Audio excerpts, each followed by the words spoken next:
a lot of them come to it because their patients have some huge transformation and they go like, what the hell did you do? You know, they have these patients that have been diabetic for 20 years and they see it as a sort of progressive condition. And then suddenly they come and they've lost like 30 kilos and have reversed their diabetes and hypertension and are all full of their drugs. And then they start to practice it. And then they go, hell, I need to know more about this. I have to start using it on my patients. Where am I going to find this? And then they, stumble upon us or find us on the internet and do the training, and it changes their lives. Then they find the community.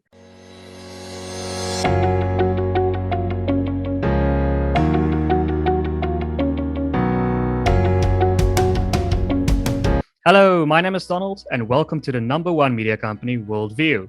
At WorldView, we explore everyone's perspectives on all things that can broaden our worldview. Today, we're talking of Jayne Bullen. Jayne is the Managing Director of the Nutrition Network and the COO of the Noakes Foundation. So, Jayne, good morning. It's great to have you on the show. What is the Tim Noakes Foundation, and what are some of the organizations that it has created? So the Noakes Foundation was founded by Prof. Tim Noakes and his family, and it was out of chance and luck that he stumbled upon this incredible journey that he went on with his health. He was diagnosed late in life, just before he was about to retire, with type 2 diabetes, and he reversed it by finding an alternative, unconventional way of approaching and treating diabetes. And when that happened, due to the man that he is and the life that he's led, he published a book that was a bestseller, made a lot of money from it that he didn't want or need because he was about to retire. So he created a foundation and gave back and decided he was going to try and find ways to get this this knowledge to the rest of certainly our country and I would say our world as well. So it was founded with that vision in mind. I was lucky to be the first first employee, and kind of was handed the flag to lead this vision. And what the Noakes Foundation does is it funds and supports the research and education into the reversal of type 2 diabetes. And I would say with that, obesity, hypertension, and chronic disease. So it's got quite a big mandate. And since then, what the foundation has done is it's built several different arms and entities to support this vision as we've grown over the years. So I know one of those arms is Eat Better South Africa. So to set the stage, can you tell our viewers, a lot of South Africans have this sort of idea that the poor South Africans are eating healthy, but that isn't really the case. Can you give us some statistics, examples of why that is not really the case? Yes. So, I mean, okay, if you live in South Africa and you walk on the streets and the ground here, you know it because we live it and we see it. So most of us have friends, domestic workers, colleagues, people that we know that are suffering with their health from all communities and walks of life in South Africa. It's been particularly worse for people that come from underserved communities. And that's one of the tragedies of our time, certainly in this country, but we know that this is a global story too, is that poorer people eat worse food. They don't get access to good quality food. They eat a high starch, high processed, high sugar diet. And in South Africa, it's particularly prevalent. We are the second most obese country in the world. Over 61% of females in this country and over 45% of males are obese or overweight. Significant number of those morbidly obese and diabetic as well. So our statistics are shocking. And what that, of course, means is that the health outlook of people in our country is terrible and needs support and help. And what we have is this incredible phenomenon in South Africa, which actually an amazing man called Gary Taubes coined in one of his books, and it also changed my life and my understanding, is that we have this prevalence of obese mothers and malnourished, underweight children. And that's what Gary Taubes talks about, how that changed his perception of, certainly of poverty, but it's not only a poverty story that we see this in, is that mothers, it's our understanding of what satiety is and how we believe. We have this misunderstanding that obesity is related to gluttony, when actually it's not. Like, you will never see a mother steal the food from her child's plate. It's the other way around. And what we're seeing in South Africa, of course, is that the worse quality food you get, the worse nourished you are. And that can present itself as obesity, which is now recognized scientifically as a form of malnourishment. So we have a huge problem in our country, and this certainly national healthcare in this country or the governmental healthcare is not able to tackle it. They don't have the funds to treat it, and they don't have the funds to treat the problem that it's going to create into the next 50 years if the next generation eats this way. So Eat Better South Africa was created from that need. We said this isn't right, that this incredible knowledge about Banting or low carbohydrate eating has only positively impacted those that are better off and wealthier. Prof. Tim Noakes being an example of that. He has beautiful access to beautiful, healthy cooked meals, grass-fed beef, beautiful free-range and organic goods and food. And there's somebody just down the road from him who is living on millipap, which is a kind of maize for those that aren't South African listening, and is feeding their children just that and very little else. How are we going to get this to impact positively those people that need this more, don't have private healthcare, which is about 86% of our country doesn't have access to private healthcare? How are we going to help them? And we took the knowledge that we had from Banting and we applied it into those communities with great success. And at the time, it was very much an experiment. It worked, and we carried on, and here we are 7 years. I can't believe it. It's been 7 years since we founded Eat Better South Africa, and it's now really reaching a more national level, and we're starting to have better conversations and partnerships in much bigger picture environments for the first time. But it's been a lot of hard work to get there. Interesting. So can you describe Eat Better South Africa as a sort of a public awareness campaign? What would be some... Yes? So finish your question. Now, what would be some cheap alternatives to the traditional diet? Yes. Okay. So it is a public awareness campaign, but we also do programs where we go into underserved communities, or local communities, we prefer to call them. And we find a group of people, typically between 20 and 60 people, that want to do our 6-week intervention. And we work with a doctor, a dietitian, and a group of coaches in the community, and we get them onto 6 weeks of ketogenic or low carb dietary approach. And we monitor and track very carefully their health, their biomarkers, their weight, and in particular their blood glucose and hypertension over that 6 weeks. And what we do is we take out the refined and processed carbs and sugars from their diet, or as much as possible. So we don't fully eradicate them. We don't say you have to go completely extreme ketogenic under 20 grams of net carbs a day necessarily, but we work at looking at how we can get what they're eating to look a lot better. And that involves working with a dietitian. We get people to do meal plans and write up exactly what they are eating. And that's a really important part of it, is to understand what the community is currently eating and what their existing budgets and limitations are before you go in there and say, this is what you should be eating. So it's always very customized in the way that we approach it. We say to them, okay, well, we've noticed that a lot of you are eating, the strange things that we've seen over the years, predominantly it's the same thing, which is a massive, massive overload of refined carbs and sugars in the diet. So it's typically millipap, white bread, rice. Those are the sort of 3 main culprits that we're trying to, and of course, all sugars, or as many sugars as possible. And those basic things make the most profound difference. Then after that, we start to look at more subtle changes, so it's a long journey of taking out the broad brushstrokes. How do we get this person to eat better? So a typical example would be a woman that I met a couple of years ago in Delft, which is a community in the Cape Flats near Cape Town. And she was having 4 2-liters of Coca-Cola a day. Okay. 4 times 2 liters of Coca-Cola a day. So 8 liters. I don't even know how much sugar's in there, and I wouldn't like to know because it's so scary. When you start to think about what her little pancreas was doing. Somehow she was not diabetic, which is extraordinary. But of course she had a whole lot of health ailments. She was overweight. Now, when you take someone like that, you can't say to them, immediately give up all Coca-Cola today and go into, carbonated water. It's an impractical goal. Also, in those communities, there's a cool drink called Jive, which is cheaper than bottled water. So people are drinking and eating completely the wrong things and not understanding the damage. So we would take a person like that and we'd look at what she's drinking and eating. And then we'd say, okay, tomorrow we're going to give you, 4 liters of Coke Zero and 4 liters of Coca-Cola. And over the next couple of weeks, this is how we're going to try and approach it. We're not going to take people from sky high to zero necessarily. And there are some people that manage to do that. So we live in the most extraordinary diverse country, and we've managed these programs over the years. We've got people down to spending under 12 Rand a day on their diets, and still successfully they have managed to change their lives and adopt a low carbohydrate diet that will give them an extra potentially 30 years outlook on their lives. Yeah, I mean, Coke is not just high in sugar, but also caffeine. So it's really a terrible thing to drink. But well, does Eat Better South Africa receive support from the state? I mean, why wouldn't it? We wish we could, and we would like to into the future. But at the moment, we have the same story, which is, are you following the guidelines? And if you aren't, then we can't give you state funding. And what the guidelines are is that typical food pyramid that we all know and love, which has the huge bottom chunk. The biggest part of the diet is carbs, breads, sugar, rices, pastas, all those things.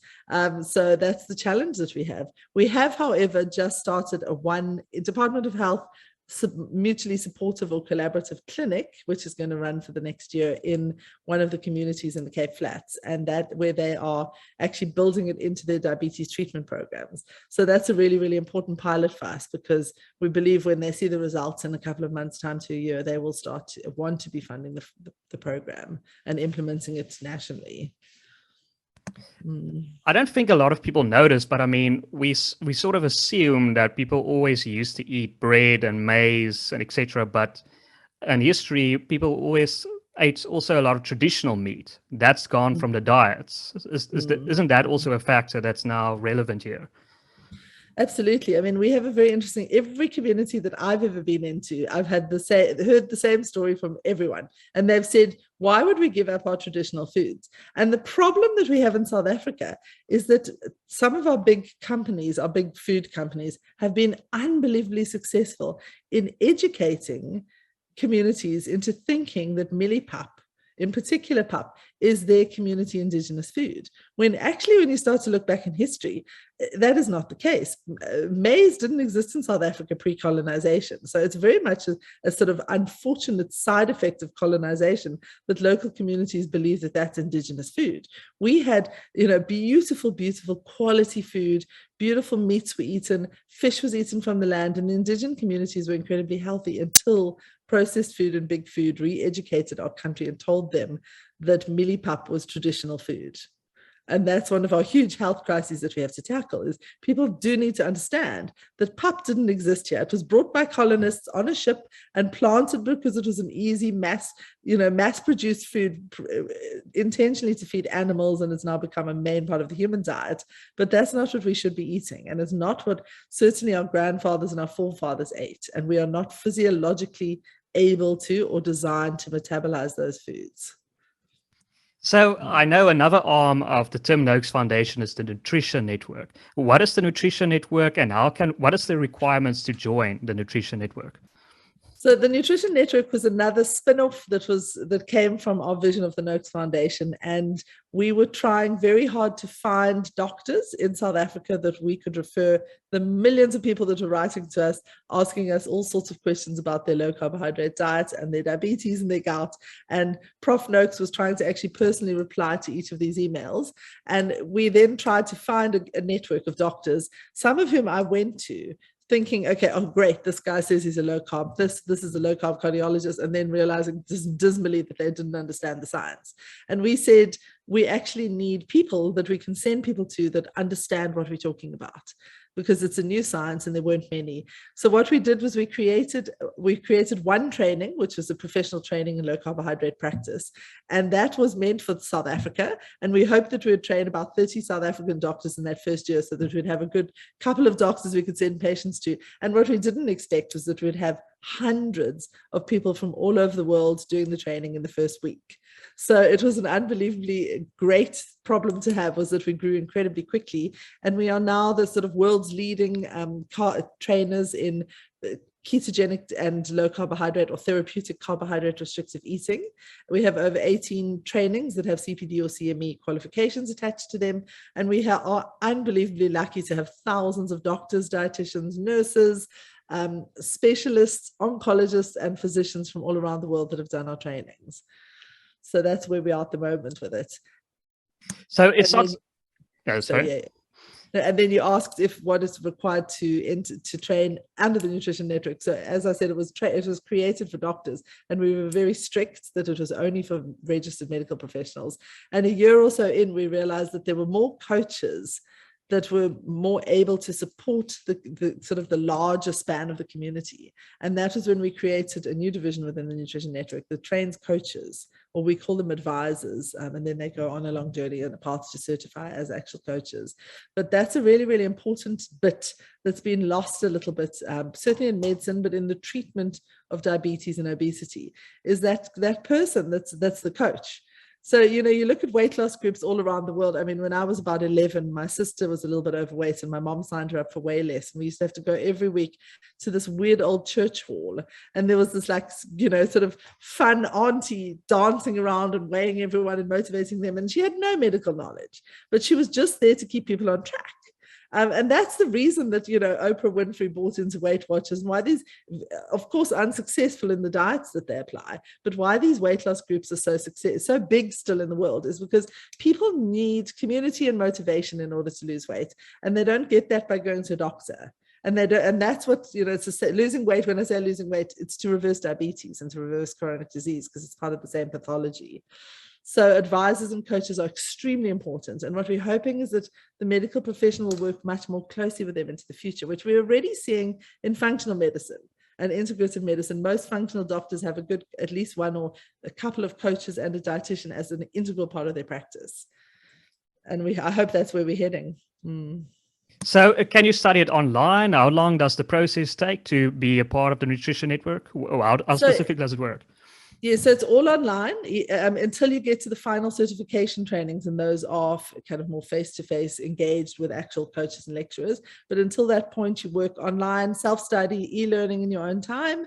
And yeah, it goes from there. There's a process that you go through if you want to certify and kind of become a practitioner in the work, but you don't need to. A lot of people drop in and do one of the courses, for example, in obesity or diabetes, or any of the many things that we talk about, or have trainings on, and they also do it for their CPD. We also work with the Society for Metabolic Healthcare Practitioners in the USA, and we are their training partners. So a lot of people want to become certified SMHP practitioners in the USA, and they do our trainings. In particular, there's a couple of core trainings they have to do. One, which I love, is our ethics training, where we look at the ethics of medicine, social media, how to work better in communicating what you're practicing. So we see a lot of medical professionals kind of hiding behind a little screen, not wanting to talk about the fact that they have transformed their lives with unconventional advice, and are unsure of if they're allowed to or if it's ethical. So that's a really great one, where we look at how to support doctors in doing things a little bit differently and not going for the traditional allopathic route. What are some of the testimonials of the people that have gone through this course? Do they feel like their eyes have been opened? What happens? Do people really feel this is like a incredible experience, what they're now learning? So we've had over 99% delighted and wanting more attendees to our courses since we began, which is an extraordinary gift, but it's also quite difficult because it doesn't give us areas that we can work on to improve. And what we've realized the reason for that is because we're giving people knowledge that they haven't had access to before. So this is a new science.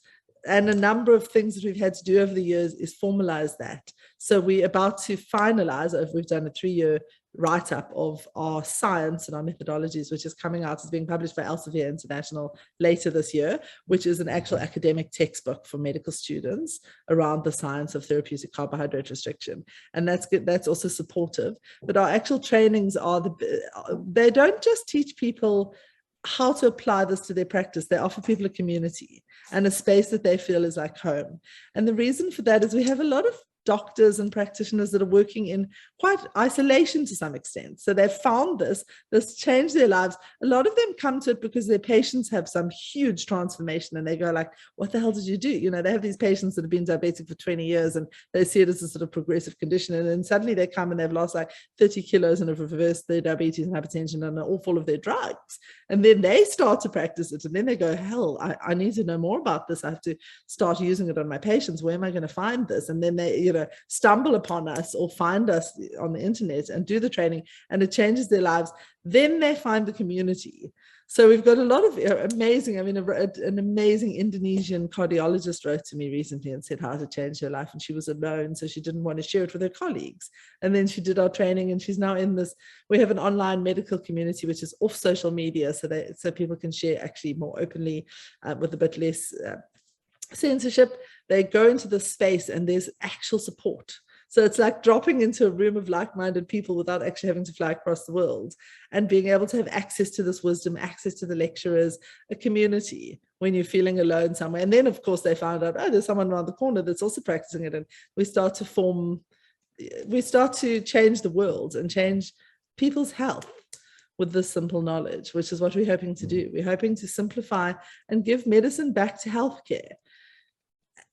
One of the things that struck me the most about doing this job and leading the nutrition network is how difficult a time doctors have. They are very, very despondent. Suicide levels and depression and PTSD and the extreme mental health challenges that the medical profession faces, not only since COVID. Of course, COVID's dramatically exacerbated it, but it's been for a very long time that there's been this sense of hopelessness. Treating chronic disease is an incredibly hopeless journey if you use the kind of Western allopathic medication sick care model, because you give somebody a pack of pills or a couple of vials of insulin and say, come back next month and let's see how you're doing. And you know that they're going to come back and not be better. And that's the deep sense of loss. All of the doctors that I know chose medicine because they were profound people that were healers and that wanted to make people's lives better. And 20 years later, they're sitting treating diseases that are easily treated by lifestyle with medication that doesn't work, and just feeling a sense of hopelessness. So it's a question of giving back them their abilities to actually help people heal. And that's the profound empowerment certainly for the medical community. Yeah, that's such an interesting point. I think we tend to focus on the patient, but obviously if the doctor doesn't heal the patient, he can get frustrated as well. He can get depressed, and he wants a community to join if he finds the right way to heal these people, because the pharmaceutical companies are so against it. So he needs a community. Very much so. I'd love to share the story when I did my first mind-body medicine training in the USA. It was with a group of couple of hundred American, mostly medical professionals. And I was in a small group with a male nurse who had been a nurse for 25 years, and he had left. He hadn't retired. He had walked out. And I was trying to understand why he had left, because he was the most lovely, passionate, caring man. He was a perfect nurse. And he said, obesity. And he was not an obese man. So I said, what do you mean? And he said, I left because of obesity, because as a nurse in America, you spend a large part of your time handling obese patients, and literally physically, because he was a male nurse and there were mostly female nurses, he was the strong guy. So he was actually lifting up fat and holding it in surgical settings and lifting people that were immobilized due to obesity. And then I realized how dire things actually are for people that are mopping up the healthcare system, particularly in the USA, but it's the same story everywhere in the world. And this is something that we have to change. We don't want our children dropping out of medicine, the bright ones that chose medicine because they wanted to change the world, dropping out 20 years later because of severe depression and physical ailments because they're lifting obese people. Let's hope to give them a little bit more of an interesting outlook on their careers, where they're actually doing cutting edge things and, really looking at better science than that. Absolutely. I love that. It's not just nutrition network. It's not just built for the patient. It's also built for giving the doctors hope. But there's probably no limit to the amount of doctors that can join the nutrition network. It's limitless.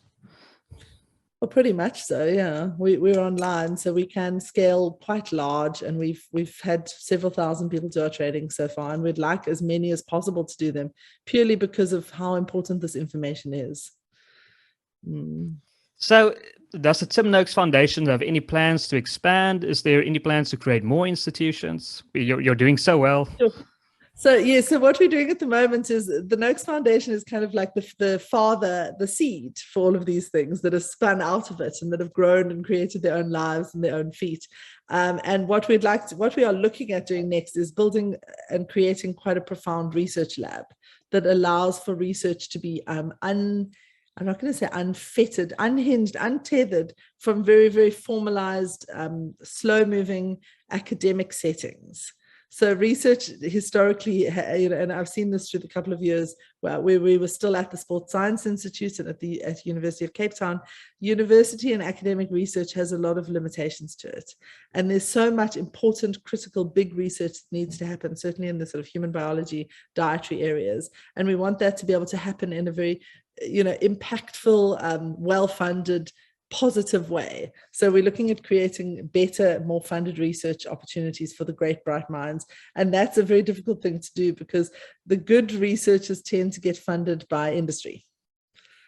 So it's an interesting one. So how do you prevent that? How do you prevent a situation where you get most of your money from the big companies that are already the problem? Well, you have to be extremely, extremely resilient and creative with how you raise funds for your research, because we would never take research from a big entity that typically funds, a lot of the funding comes from big business, and that comes from places that are big sugar, big food, big pharma. And they choose research that supports their agenda. And this is one of the big problems in the research area, is that we see, the great minds get the big research fundings, and that comes from studies that are supportive of whatever the hypothesis that the funder would like to understand better. So it's never going to be, how do we get people off insulin forever? It's going to be, how can we improve our insulin that we're supplying to diabetics so that they, it's more effective, or we can charge more, or the mechanisms for whatever the research is going to be about. It's going to be a drug-based, allopathic-based solution. And the big thing that we're seeing, of course, is that cancer research is a great example of that. There hasn't been good, solid, sufficient evidence to change the treatment of cancer in the last 50 or 60 years. So people are still being treated with panacea type of oncological solutions that were used in the Second World War. It hasn't changed much. And how do we get, cancer therapy and cancer treatment much more specialized, affordable, gene therapy, different kinds of research in there that is much more supportive of what we know about cancer, is that it's a metabolic disease that can be treated differently and with a very, very bespoke, individualized approach.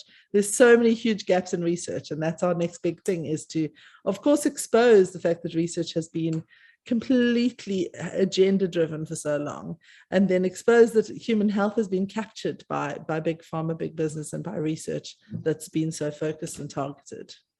Yeah, it's frustrating to me to read these studies where they compare vegetarians with the so-called meat eaters, but they don't mention that the meat eaters eat donuts and pancakes. They just happen to eat meat with it. But then they classify it as the Banting or the Keto diet, and say, okay, vegetarianism is so much better, but it's obviously not the case. Yeah, that's a huge one in the literature and in research, is to go through that and to unpack that kind of current understanding that vegetarianism and veganism is the optimal diet for humanity, because we know biologically that it's not, and that there's a lot of, you can really unpack that research quite heavily. So that's an area as well that's and all research is, there's a beautiful paper that's published, and then the media gets hold of it and takes their interpretation and snatches headlines from that abstract of that paper. And so I always make a point of going to the actual study and reading it myself when I see something that says red meat kills, or a vegan diet is the future of humanity. Well, actually, let's look a bit deeper. Let's actually understand what they're talking about here, and exactly what you're saying. Red meat is a typical one. It's like, well, actually, okay, that person ate 20 burgers last month. What about the tomato sauce, the bread rolls, the chips, and all the things that went with that burger? You cannot isolate the one food, the one macronutrient that we need, which is essential proteins and amino acids. So there is no essential carbohydrate. There are, in the human diet, biologically, we need essential fatty acids, amino acids, proteins, lipids. We do not have essential carbohydrates or sugars that are needed in the human body. And actually, I'd like to, if I can, mention that we're going to be covering this on the 24th to the 26th of March. It's the World Nutrition Summit, and we are looking at these topics. It's focusing on the sort of the commonalities and common ground in the human diets, and we really want to talk about this a lot more. What is our common understanding of what's biologically healthy for a human being? And how do we share, what do we agree on, rather than what do we not agree on, which is far too often the focus. So if any of your viewers would like to join us, please come along. It's going to be really, really interesting. Yeah. Are there other events that you are planning that you'd like to mention? This particular event, is it online? Is it at a venue? So this is online. It was meant to be at Spear Wine Farm last year, 2 years ago. And then, of course, everything was delayed. And it's, here we are. It's our second online summit. And next year we will be having one in Cape Town. So anyone can join from all over the world for this one. And then another event that we're having is in April, we're going to be having a fundraiser at a beautiful place called Creation Wine Farm, Creation Wines, and they have an amazing, amazing integrative system of approaching farm to fork and beautiful, beautiful dietary approaches that they use in their menu. So they have no refined carbs or sugars in their menu, an incredibly integrative place. And they will be hosting an Eat Better South Africa fundraiser there. We're hoping to run some programs locally in the Overberg area, which is an area outside of Cape Town. So, Jayne, do you see the Banting diet winning, the low-carb, high-fat diet winning and becoming a mainstream diet? I think it has already won. That's a really great question. We're publishing an academic textbook for the medical community through Elsevier International. We have CME, internationally CME and CPD accredited trainings for doctors in the medical community. So I would say it is accepted, yes. It's not that we're not having the war anymore. We're now talking about, how we can work better together, and we are part of mainstream medicine now. It seems that just the states, the governments are behind, but it seems like the medicine, it's catching up. It's just the states and the governments that are still behind on the ball. Yes, but that always, as we know, that takes 20 years, doesn't it? So humans change things far faster, and concepts change so quickly, and then it takes the systems a long time to catch up. So that'll happen. But what we're seeing are people changing their lives, the medical community adopting this diet and changing. So, some people are choosing to stay in the past and choose a different model of health, and that's fine, but it will eventually be replaced by healthy principles. It has to be. Well, great. Thank you, Jayne. Thank you for your positive and uplifting message. I want to give you one last opportunity to add, plug, or say anything that you want to.